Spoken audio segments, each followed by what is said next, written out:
Hi ladies, and welcome to Donna's Tortoise Garden. She's going to be walking you around this lovely garden in a couple of minutes.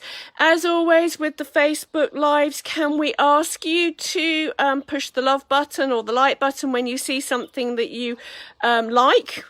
And we are going to try and answer questions as we go along, but this is Norfolk and our 4G isn't that cracking.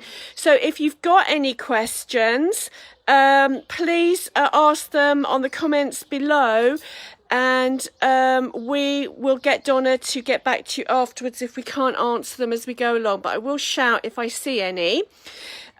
So Donna, when did you first get into tortoises? So I've been in this house now for about 25 years, something like that, and it's been the tortoise garden that you see now. It's been like this for about 15 years. I've had a tortoise, one that I will show you in a moment, since I was 8 years old. So, and apparently Mum tells me I started crawling when a found tortoise was put into our garden, because our house was known as the town zoo, much like this one, and I started crawling to follow the tortoise. So I've been, for some reason, I'm quite reptilian. Anyway, we're starting with the small ones. So this is the boy group, the patio group, and they range in ages from, well, I'll introduce. This is Harvey, who has an asbo. Then we've got father and son. So this is one that I bred from a baby. And when you're breeding from babies, your aim is to produce an adult tortoise that you cannot tell whether it grew in the wild or it grew in captivity. And this little guy is called Charlie, and his next home. And some of the tortoises here have been given to me by their previous long-term owners. The owner of Charlie had him for 50 to 60 years. Anyway, and so I'm their next home. And also the majority of the tortoises here today that you're going to see, I'm only a stopgap. They will all need to go on to another home, hopefully, once I'm past it. So how many tortoises have you actually got? I've got approximately 70 here. I say approximately because they're always coming and going, because I rehome. So a lot of the ones that I've held on to are ones with issues, and it's easier for me to just manage their issues. And then if a great home comes along, then I give people a tortoise, I place a tortoise in that home. So the aim is that every tortoise that I place goes to equal to what it's had or better, a better home. So let's go and look at some more. We'll work our way down to the giants that are at the bottom of the garden. So that's the boy group. So you'll find, I'm hoping everyone can hear me, I'll try and speak up. So this section of the garden is enclosures for animals from different countries, because you can't keep tortoises from different countries together. It's very dangerous from the virus point of view. And now, because of the virus, COVID virus, there's a couple of viruses that have been going through the tortoise world for a few years now, approximately 20 years in the British tortoises in captivity. So people now hopefully will understand about tortoise virus. So this group are all Algerians. This is a group that I am, so there's 10 in here, ranging from, so that's a 5-year-old that I've reared, hatched and reared, ranging in ages from this one that I've reared, hatched out and reared from a baby. So how old is that one then? She's approximately 10 or 12 now. And how big will she grow to? When grown, she's an Algerian white-eye, so she'll be quite a large tortoise. She will be about that big. Oh, okay. Yeah, she's one of the largest species, but the most difficult to breed because they're North African, and everyone, you know, you'll look at them and you think they're a regular tortoise, but even though they're big, they're really delicate. And then in this next section, I nearly tripped over one. what I haven't done is got my hand over it, I do a lot of pinching. In this next section, there's the tortoise that I've had on the fire her. What I'll do is, I'll pick her up with some weeds. I'm not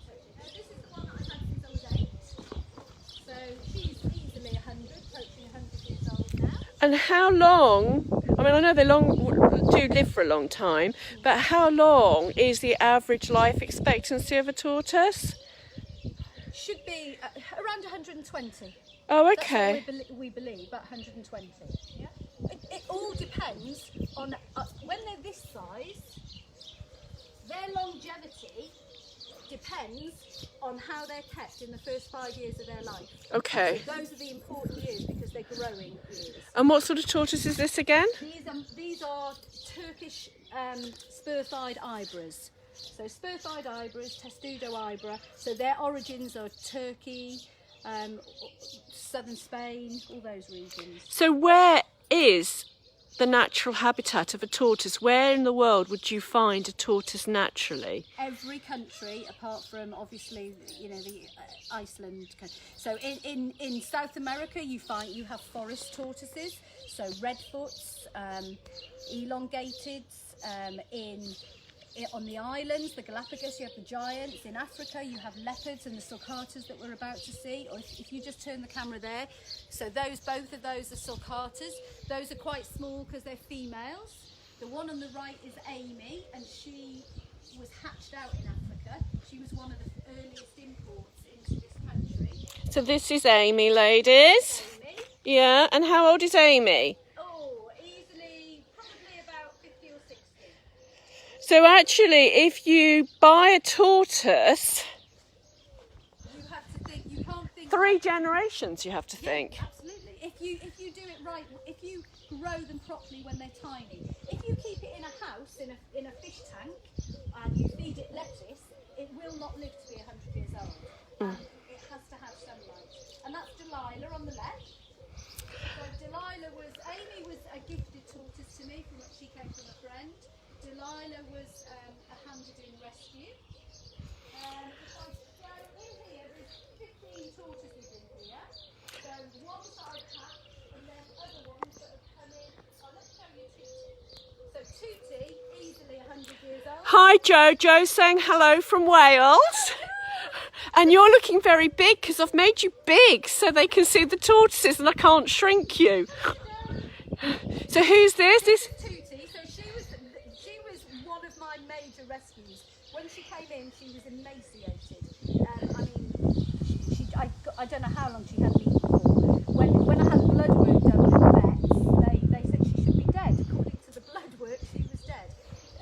Can you just see what Delilah's doing now? Eating my beautiful magnolia tree. This is why the garden looks very sparse. I used to have a lovely country garden with lots of mature plants. So all the plants that I grow here are tortoise edible, so I'm not going to get any poisonings, but it does mean that a lot of my plants are very slow growing because they get eaten. Yeah, so that's Tutti. Right, we'll go through here. Now these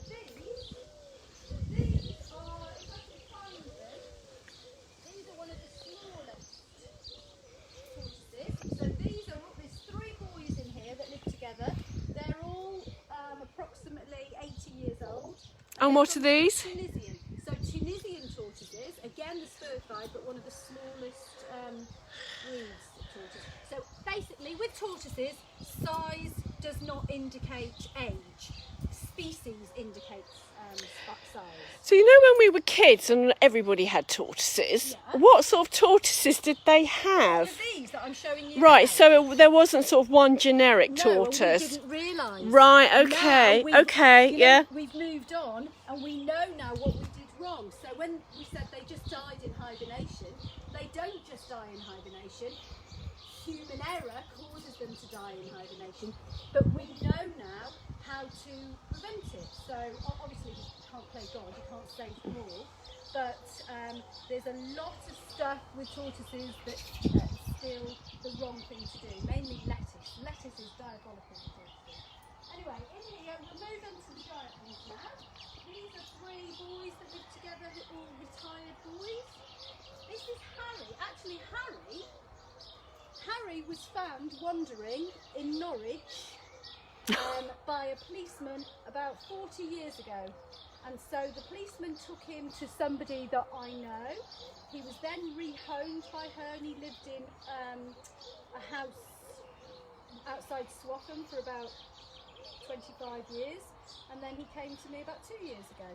So if anybody wanted a tortoise, and obviously you do rehome them, what sort of criteria would they have to meet? I rehome to people who will provide a greenhouse. See my greenhouses over there? So all of these tortoises live in the greenhouse because obviously Norfolk has fantastic weather. During lockdown, the 8 weeks of lockdown, we've had rain once. I've had rain once here. Yeah. A little bit last night actually. I think you're the only one who's happy. All the farmers are slitting their wrists. I do need rain. I must take this opportunity to say thank you, Linda, who's been delivering during lockdown. When I was unable to get to a lot of my picking places, Linda's been on her dog walks picking food for me and leaving it on the doorstep. And obviously, so I've been watering my weeds. That's what I do. I water the wildflowers. So all of this area, this is how I spend my life. I don't go to the gym. I dug up all of the grass that was growing here, and I've reseeded it with what are known as weeds. To me, wildflowers, because that's what the tortoises eat. So they will graze this. My only problem is I've got too many damn tortoises, and so the weeds get nailed. So I've been watering this weed patch, but and that's why I supplementary feed. But let's get to the big guys.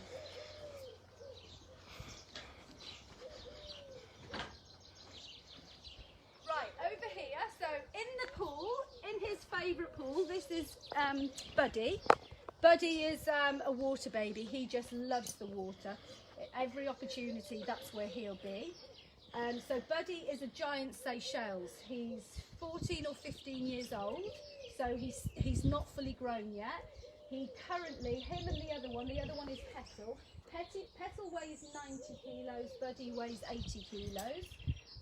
And they were my 40th birthday present from my parents. They gave me some money to go to the Galapagos Islands, but by the age of 40 I had developed a fear of flying and I get seasick, so I figured going to the Galapagos Islands was not a good idea. So I brought the Galapagos tortoises, well, the giant tortoises, to me.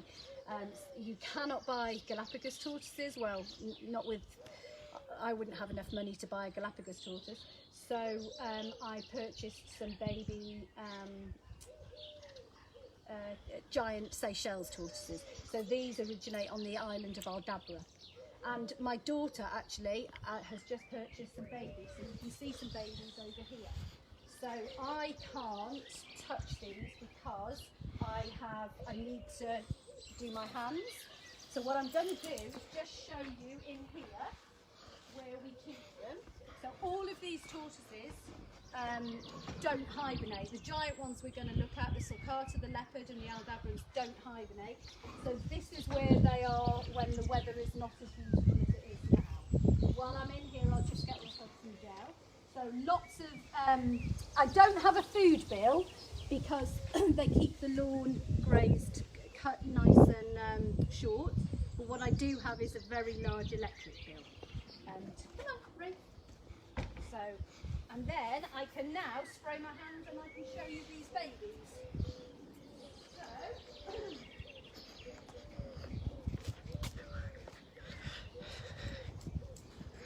So this one is less than a year old. So if I put these here, so this is P. This is my daughter's just bought this one. So this is P. So P is a year old, less than a year old. And Petal next to him is 15 years old. So that's the growth rate in 15 years. So they do the majority of growing just like us in the first 20 years, and then they slow down. Look how cute they are. I mean, that to me is just beautiful. They are gorgeous, aren't they? I think they're gorgeous. I'm not with you on time. Sorry, I think we lost our signal briefly there, but we're back on. Yeah, no, we're fine now. So if anybody's got any questions, remember to ask Donna. Remember to like this video. And for those of you who've just joined us, welcome to Donna's Tortoise Garden. This is going to be open to the public, Donna, isn't it? Once lockdown's over. I'm going to be doing open days where you can come and interact and have 2-hour sessions for a donation, where you can just come and meet them up close and personal. I know you can see them, but you can't. They do actually. I found that whenever I've had visitors with autistic children, these guys, the Aldads, really respond. The autistic children respond really well to these giant, the gentle giants. So if I can turn him round, can you see how he's raised up? This Yes. is the dog of the tortoise world. They like a good scratch, and if you watch, he won't do it now. But they love a good scratch. Oh no, his legs are going up. And they love the attention. He likes to twerk. Yeah. Yeah, can you see him starting to? There. There you go. This is his scratch post. You just turn the camera. This is his homemade scratch post with 4 brooms. And he'll have a right good scratch in there.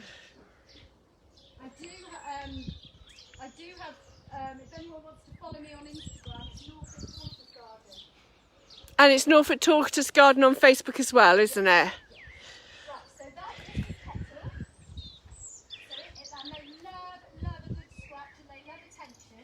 But the reason they do like it, a very interesting fact, is I'm scratching him now and he's gone up. It's an instinctive response. Because when they're on the island, the birds come along and the birds feed off the ticks that are on the tortoises. Oh, okay, yes. So the tortoises raise up so that the birds can de-tick them. So it's nature helping each other.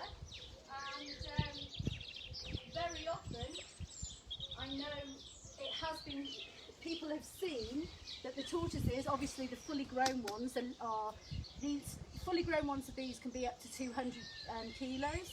And sometimes when they fall down, they just, they just collapse down. Like the old Citroen cars. Yeah, and there may be an odd bird under it. They get squished. But what these guys do is, tortoises shouldn't eat protein, but these guys eat carrion on the island. They're opportunist feeders. So they get the birds to de-tick them, and then if they sit on them, then they get a meal out of them as well. That's nature. This little guy is Thomas. The majority of the giants here, these two, as I say, were a present to myself from my parents. Look at him having a good swim. He loves the water. He's having a really good swim. I'm really sorry, ladies, that I can't get the camera to go smaller again. So everything is looking very big. And that's why I look as if I'm very close to Donna, but I promise you I'm not. It's because I can't make her smaller.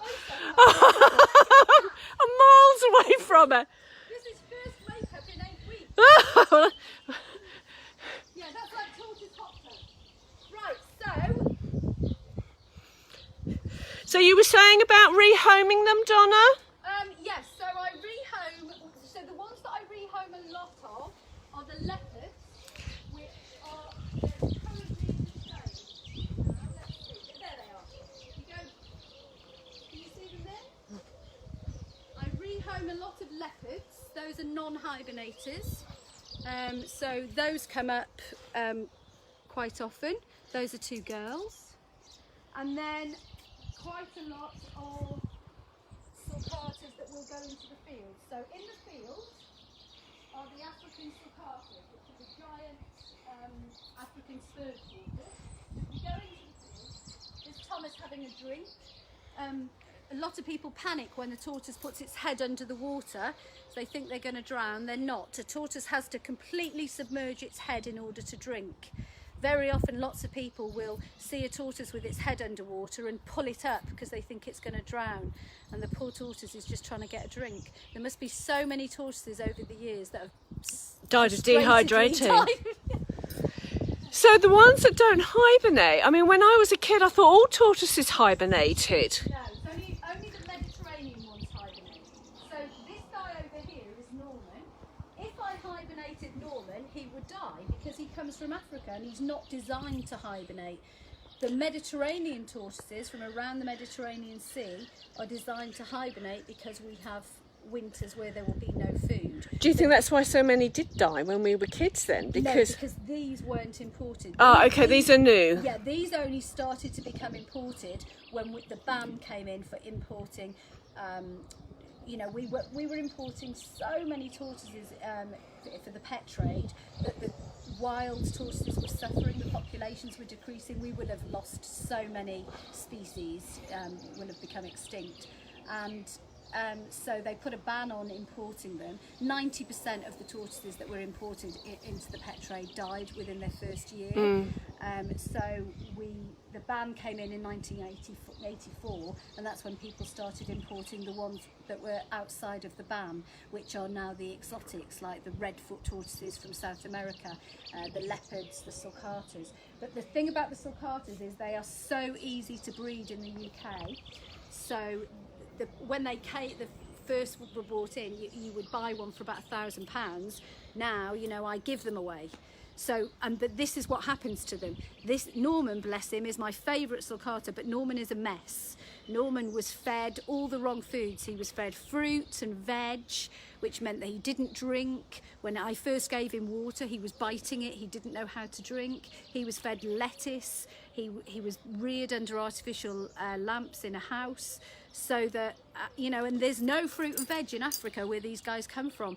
That they're designed to eat grass, and dried up grass at that, for the majority of the year. And so if you look like that on the outside, you're a mess on the inside. So see how he's lumpy bumpy? So these guys should be smooth. So if I show you, if we look at the others, all the boys are in the field. So Norman is in with the girls because Norman, because he's a little bit disabled on his back legs, he tends to get bullied. So sometimes he comes in with the girls so that she can. So is this fence here then to divide the girls from the boys? So we've got girls, boys on the right, girls, Aldabs and leopards on the left. So I take it you don't want any more babies then? No, I don't breed because all of these came from a homeless situation. So I rehome unwanted ones tortoises of these. Like there's a little boy waiting here at the moment somewhere who's waiting for a home. And so I'll rehome them. What I don't do is hatch out the eggs. I have got a nest here at the moment that we could dig up, but I only dig it up to look at the quality of the eggs so that I know that the female who laid them is, you know, in good condition. Yeah. And then the eggs, there's nothing in the eggs because the males aren't with them, so the eggs get fed to my dogs. Okay. They're a really good high source of protein. Yeah. Can we make it into the field? Yeah. So the African sulcatas are a burrowing species. They spend, to get out of the sun in Africa, they go underground, and I'll show you a burrow.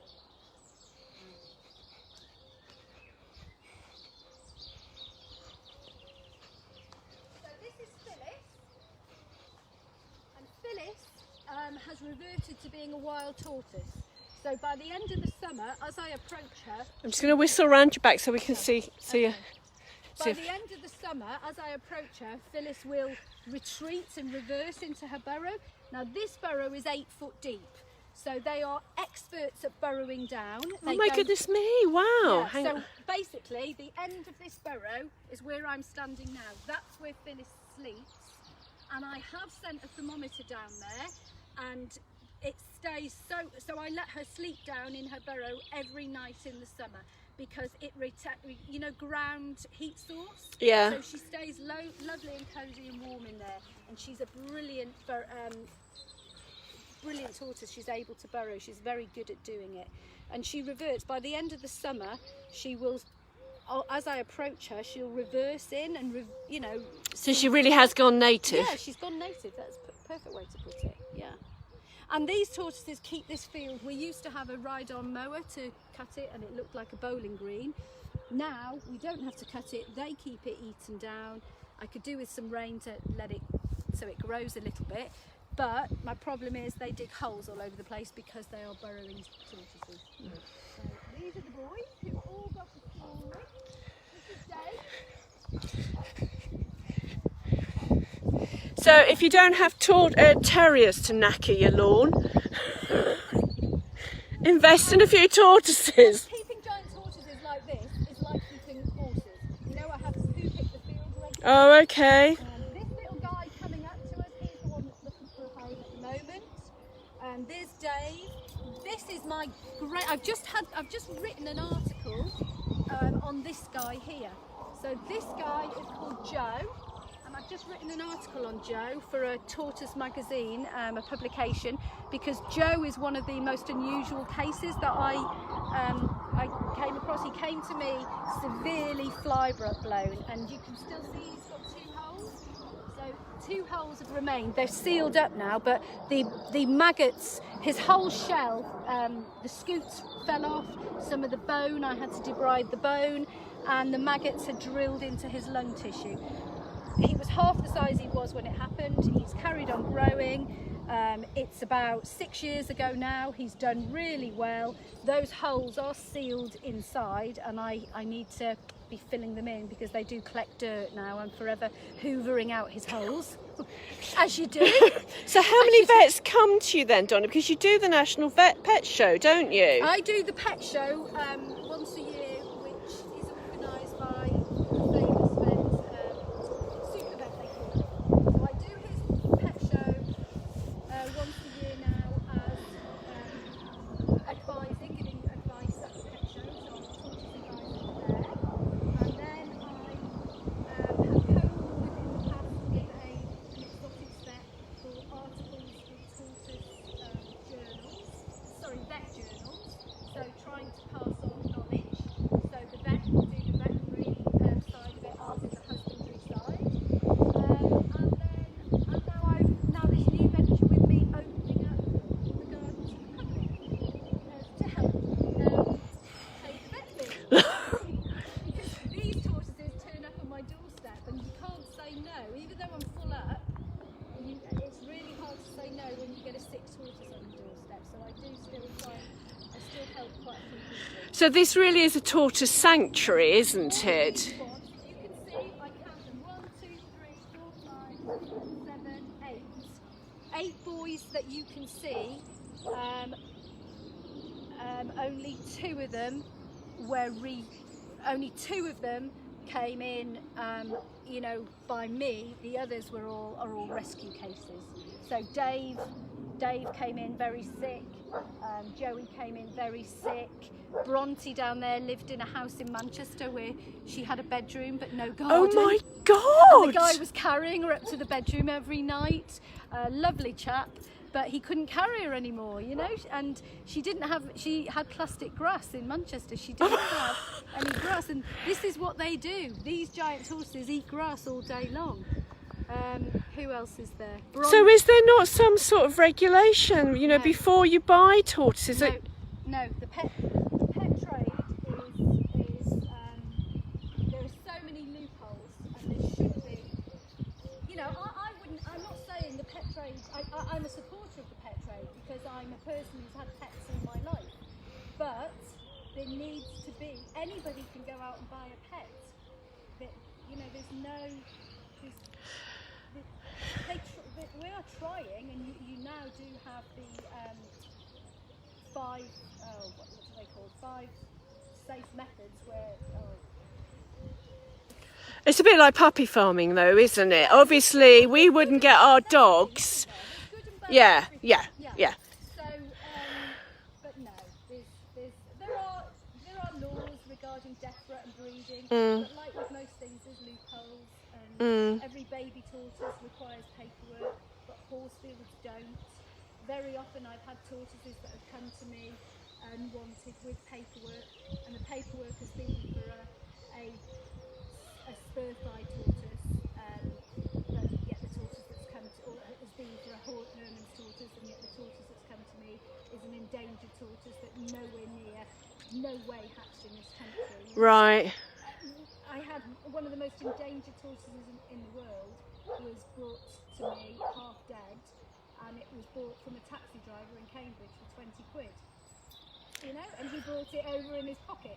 So it's into the country. So where did that go then?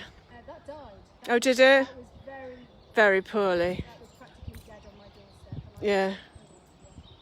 So yeah, so that's and so people like to come. The children can scrub these giant tortoises because you can come and sit with them and photograph them and basically whatever, have a picnic with them, or you can come and interact and do some of the jobs that I do, and which the children like to do. The children come here and they like to be given a job to do. So tortoise scrubbing is very popular. So we could put a link once the film's finished to the Norfolk Tortoise Garden. And ladies, if you're watching and you've got children or grandchildren that you think would be interested in meeting Donna's tortoises, you can get in touch with her, because when she's not being a fashionista, obviously she's here. And as soon as lockdown allows her, she will be opening up her tortoise garden, because you don't have to go into the house to get here. It's got a separate side entrance. So you just can come in, wander around the garden and field, and then leave without actually having to go anywhere near Donna or any member of her family. And she might even lock the dogs up. You never know. And that's why I'm going to do the 2-hour sessions, so that it's not, by the time, sadly I can't, if children want to go to the loo, it's difficult, yeah. So it's going to be time set. Bring a potty and snacks if you have toddlers. But I do also, I get a lot of the WI groups coming here. Oh, that would be yeah, that's really good. Yeah, and I also run courses. If people have a tortoise, I run husbandry courses. So I'll do a day's lesson. That's a one-on-one session where you have a lesson in husbandry and what to do. And then I also do health checks. So I'll do the basic beak trims, claw trimming, pre-hibernation health checks, wake-up checks, and if any veterinary attention is required, then I can advise you on which exotics vet is good for which particular task. Yeah, perhaps when we open up we could have an Artichoke Girls outing. But look, how beautiful is Dave? Look at that face. He's gorge. He is lovely. Aren't you, Dave? Beautiful face. Trimming a beak from one of these, that really needs to be filmed. Yeah, that's what I do. I feel like I'm a beautician as well, because I'm always doing beauty parlour and spa treatments on tortoises. So, yeah. These are like extensions. So can you see? Oh yes, yeah. That's when you realise that the others love it, and Yes. the dogs of the tortoise world, they want the attention. These guys don't. These are a fighting species. They're a battling species. These have a hierarchy system. The Aldabrans and the Galapagos they had no predators on the islands until humans on ships moved in. The sulcatas come from mainland Africa. They have lots of predators, so they are and they fight for the hierarchy.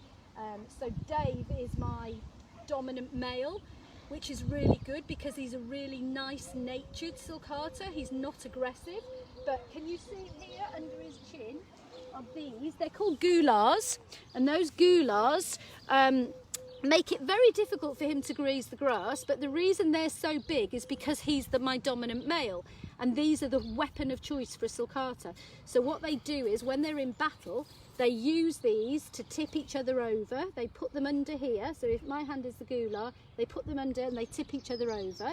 They also use them to make a hole in the neck, because that's how they kill an opponent, with the neck. But Dave, luckily, is non-aggressive, so he doesn't fight. And my male that is aggressive is luckily one of the smallest males here. So if he has a go at Dave, Dave only has to stand up high on his legs and stick his goulars out, and Jimmy, the one who I've called Spartacus because he's the smallest one and he's like Spartacus, well, he runs a mile. He doesn't fight like Spartacus. So yeah, everybody likes that word, goulars. And my dogs, as you can see, my dogs are used to the tortoises and the tortoises are used to dogs. So dog chewing, I get a lot of tortoises coming in that have been dog chewed every year, but as soon as I have a puppy, first thing the puppy has to, I have to do is train the dogs to coexist with the tortoise. It's a bit like our dogs and the being fence trained. Our dogs wouldn't dream of touching dog-eating sheep because they're used to being whacked by electricity if they go near them. And they do learn. Yeah, It's all yeah. about training. Well, you only whack, you zap, they hit a wire once. The problem I have with the little one, that the small, this is Bailey, but there's a smaller dog than Bailey, Angel, a Chihuahua cross, and she's learned that when she's in this field, she doesn't let the sulcatas get close to her because obviously she's in danger. You know, one of these, if she gets in the way, she's going to get trampled by one of these tortoises. These tortoises are 90 kilos. So she's learned that she needs to stay out of their way, and she's learned that. She's really good at it. Right, ladies, I think that we've covered everything in Donna's fabulous tortoise garden. Thank you for watching. If you've got any questions, Donna will come back to you afterwards. We'll pop the link to the Norfolk Tortoise Garden after we finish the video, and we're going to share this onto the Norfolk Tortoise Garden's page. And so now you see what Donna does when she's not being a fashionista. Thank you so much for watching.